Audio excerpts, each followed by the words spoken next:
Pemirsa, Wali Kota Banda Aceh Aminullah Usman terus menggenjot investasi dengan memberikan kemudahan bagi para investor, baik nasional maupun investor asing.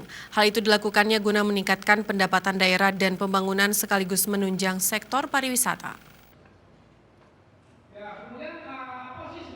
Melalui Dinas Penanaman Modal dan Pelayanan Terpadu Satu Pintu, Wali Kota Aminullah Usman mengundang ratusan pengusaha se-Aceh ke Aula Mawardi Nurdin, Balai Kota Banda Aceh, Kamis pagi tadi.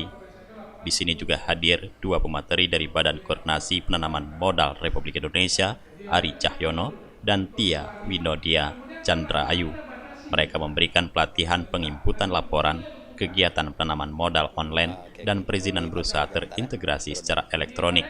Dalam sambutannya, Aminullah mengatakan, selama ini Banda Aceh mampu saja berdiri dengan APBK yang ada. Akan tetapi menjadi daerah yang maju, Aminullah mengharapkan punya sumber lain untuk mendukung kemajuan kota. Salah satunya adalah dengan kedatangan investor.